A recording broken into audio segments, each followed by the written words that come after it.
Boas, malta! Mais uma questão, Zona Nerd, questão 3, segunda fase de 2020. Vamos ver o que essa questão está aprontando para a gente. Um automóvel encontrava-se estacionado no cimo de uma rampa, como representado na figura 1. Tá aí a figura. Que não está à escala. Beleza, ainda bem que o carro não é tão pequeno assim. Ainda bem. Vamos lá. Quando acidentalmente se destravou, deslizou ao longo da rampa com aceleração constante, até colidir num motociclo que se encontrava parado. Considere que no movimento considerado, a resultante das forças dissipativas que atuam no automóvel não foi desprezável.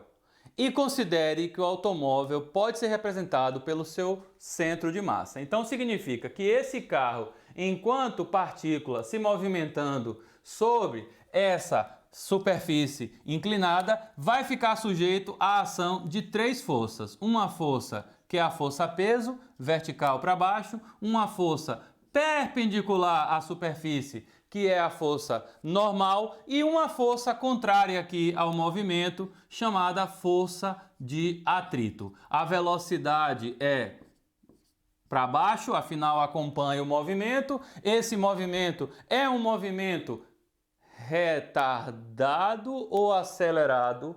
Eita! E aí, bem, eu não vou poder fazer essa discussão com vocês, porque o que vai definir aqui se o movimento é acelerado ou é retardado é a componente do peso na direção do movimento, Px. Como a questão não está abordando nada disso, eu não vou encher a cabeça de vocês com minhocas. Vou discutir a questão. Quando nós fizermos aula de plano inclinado, você vai entender por que eu chamei a atenção.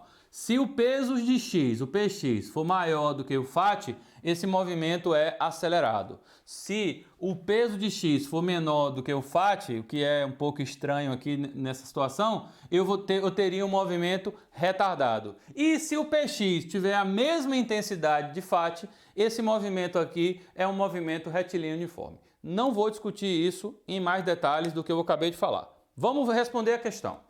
Considere a força F, que constitui um par-reação com a força normal exercida pela rampa no automóvel. Opa! Força F, que constitui par-ação-reação com a força normal exercida pela rampa no automóvel. Ora, se essa força é a força normal que a rampa exerce no automóvel, a reação a essa força é uma força para cá, que eu chamaria de menos n. E o que é o menos n? O menos n é um vetor de mesma direção que n, sentido oposto a n e de mesmo módulo de n.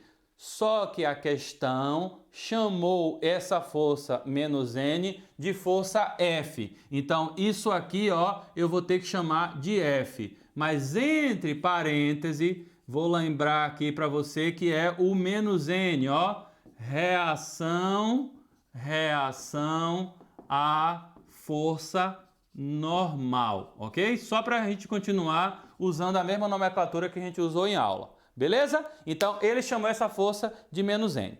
A pergunta é, a força F está aplicada na rampa ou no automóvel? Pelo amor de Deus, fala sério.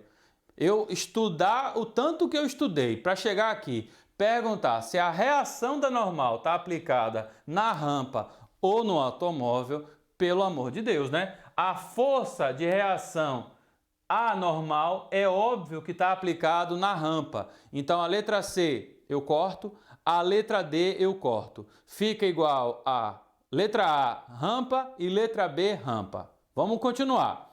A força F está aplicada na rampa, sendo sua intensidade maior ou menor do que ou igual à força gravítica que atua no automóvel. Olha só, a força normal é um vetor perpendicular à superfície. A força gravítica é uma força que é aqui vertical para baixo. Será que essa força é igual à força peso? Ora, para a força normal ser igual à força-peso, o que é que teria que acontecer? Esses vetores teriam que ter sentidos opostos. Então é óbvio que a normal não é igual à força-peso. A força normal é o quê? É menor do que a força-peso. Então a resposta dessa questão é a letra A. Agora, deixa aqui eu falar uma coisinha, porque você que já sabe um pouquinho mais de física, já está um pouco mais adiantado, você sabe que futuramente, quando nós estudarmos o plano inclinado, você sabe que eu vou pegar essa força-peso e vou decompor um componente vertical chamado PY e uma componente horizontal que eu vou chamar de PX. E você sabe que PY é P multiplicado por cosseno de θ. Eu vou explicar tudo isso na aula de plano inclinado, ok? Então, neste caso, quem é a normal? A normal vale PY. Ora, se a normal vale PY e o PY é o peso multiplicado por um cosseno, é óbvio que a normal é menor do que o peso, ok? Então, malta, espero que vocês tenham entendido. É óbvio, se você tivesse aqui o conteúdo de plano inclinado pronto para você talvez até entendesse mais, mas isso aqui é um assunto tão discutido que eu me dei aqui no direito de falar um pouquinho aqui já de PX e PY, porque afinal a gente já está decompondo força já até mesmo durante as aulas de leis de Newton, então eu estou tranquilo em relação a isso. Beleza? Então, a resposta dessa questão é a letra A. A força de reação da normal é uma força aplicada na rampa e a normal é menor do que o peso, afinal a normal vale PY.